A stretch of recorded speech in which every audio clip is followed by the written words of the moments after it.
In this episode, I want us to talk about some of the things that are happening or how Advocate Tefo has been affected by everything that has been ongoing here. And also, I want to talk about his wife and how his wife has been severely affected by a lot of things that are happening in this case. Now, I want to put it categorically clear that as of the 19th of March 2024, I was talking to her about this sensitive story, and I asked her if she is okay with me sharing this, and she said no problem, you can go ahead. Hence, I am sharing it here, and I also shared this same thing on Twitter, where I had tagged the likes of Julius Malema, the likes of Umkhonto Wesizwe, the likes of look at the child of Dudu Zuma.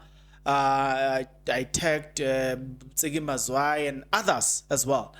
The story is that the fact that that family sometimes they go to bed without having anything to eat.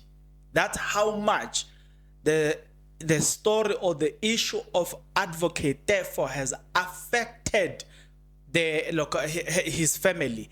It has affected them financially in a manner that is unexplainable, right? There are a lot of things that are happening behind the scenes, and whatever I'm telling you now, it is just me trying to summarize the whole thing, but it's worse than what it looks. It's worse than what you think. It's far worse than what we think. And I asked her, and she's like, okay, there are things that she's waiting for. As soon as those things are out of the way, then she will be willing to share about some of those things that are happening behind the scenes. But there's something that is happening in the public, and that is, I put it to you that you do the following. If you are not yet subscribed, what are you waiting for? Come on, good people, because to subscribe it is free, to like the video it is free, to comment in the comment section below it is free of charge, to click the notification bell it is free of charge, to share this video it is free of charge, to watch this video until the end it is free of charge. Also, good people, come on, to watch the ads it's free of charge, and that's how you financially contribute to this YouTube channel. Speaking about financially contribution to the channel, you can become a member of this YouTube channel from as little as 20 Rand a month. You can also use the super thanks button. In case you don't want to do that, guys, there is a way where you can use my media company banking details to donate to the channel, and you know what I'm saying, will bring you more, and also guys want to buy more equipment. So the power is in your hands. Please do the honorable thing as we proceed. Okay, so some of the things that are also happening is the fact that at some point there was this issue of what is this thing? There was this issue of them, them kids, ne? Last week they couldn't go to school. Why?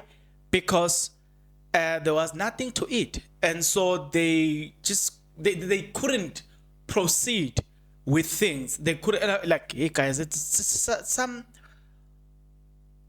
this situation is unexplainable. Let me just say so. This situation is unexplainable.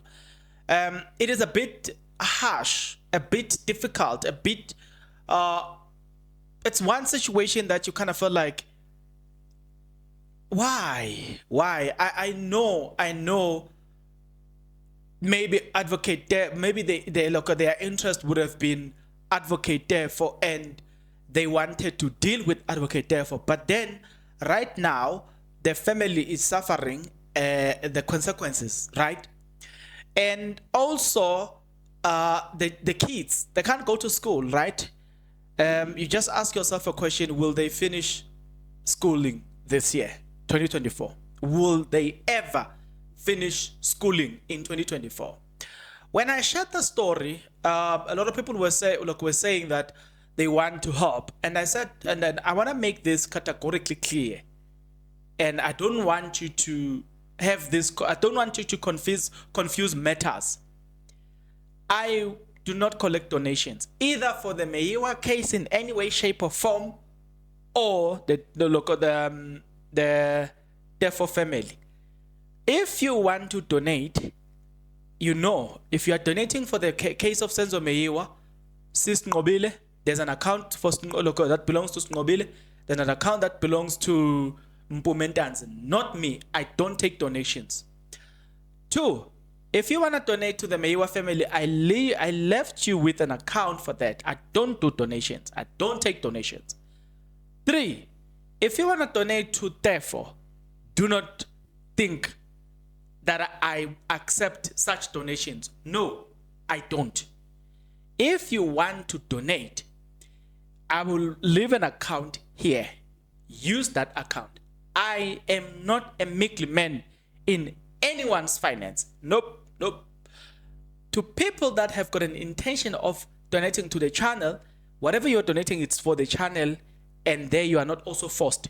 So let us understand that I do not get in between and take people's money, because I know it starts well, but it won't end well. So I am not involved in that, and I do not involve myself in such things.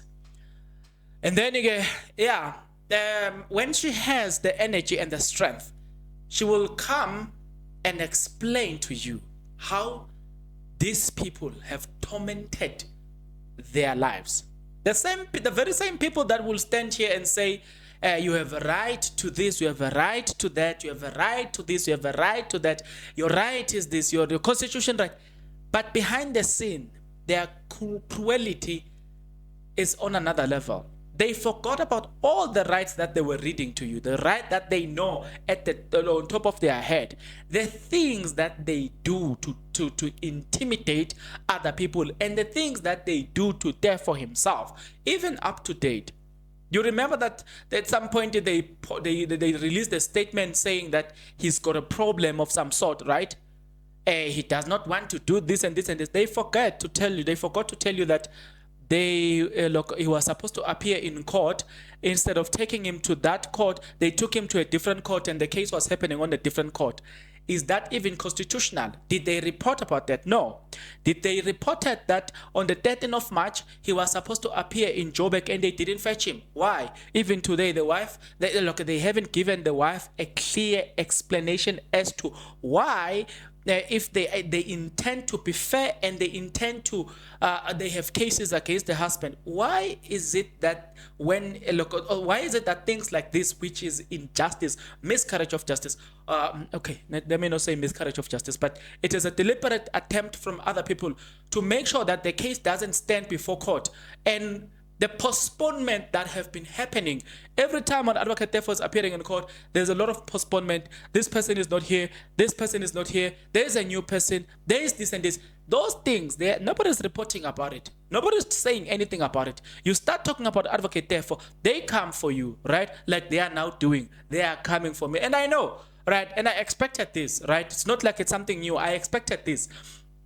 It's so sad that we are living in a country that wants to portray itself with as a country that has got a best constitution, but when it comes to practicing this best constitution, it's actually the opposite around. And the thing is, nobody's holding people accountable, and that's why people are able to get away with murder. They're able to get away with all this cruelty that they are doing here. Who is holding the Department of Correctional Service accountable for not making sure that Advocate Teffo'S is delivered to court, right? Though they might say it was not within our powers because he's still a member. Look, he's still not a convicted person.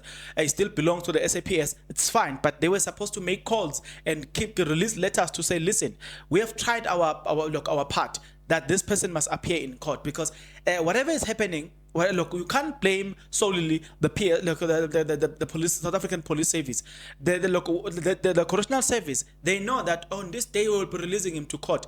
When that did not happen, what did they say? right? They need to take responsibility into this, right? Mr. Sngabakho Nxumalo, you guys need to take a responsibility into this. The South African Police Service, look, Masimula, what's your take when your people here on the ground, they are doing whatever they are doing here? Because I'm of the view that if you want to prosecute Advocate Tefo, then do so, but do not use these tactics that are unfound, look, that unconstitutional. And I don't think in a democratic country like this, things like this should be happening. More especially because this country is now led by a majority of black people. So things like this, in the apartheid era, it made a lot of sense. They hated black people. It makes a lot of sense. But it doesn't make sense in an era where the government is majority led by, like, majority of the people who compose the government are black people. So why are we seeing these things? It would have, look, I wouldn't have taken a stand here and speak about this if you just, like Mkwanazi, for instance, you took him to court whenever he needed to appear in court. He appeared in court. I wouldn't have been making these videos. But you are not showing up. Correctional Service, you're not showing up. South African Police Service, you're not showing up. Instead of dealing with the problem, you come for people that people like me. Because we speak about this, you wanna come for us now, right? Instead of dealing with the problem here, the problem is the injustice that you are practicing, or the injustice towards this man. He's supposed to appear in court. He has been arrested on on August. Since August, you want to tell me that there has no bail? There's nothing. Everything is just standing still. You want to tell me that there's something normal about that? I find it strange to believe that everything is normal about that. But the problem is that, what is the South African Police Service saying about their police that are involved in these shenanigans? What is the Correctional Service saying about their members that are involved in these shenanigans? Because they have to condemn that, but they are not. Why? Are they comfortable to see this? That's the question of the day. Are they really happy that we've got him, we punish him? Children are suffering, the wife is suffering.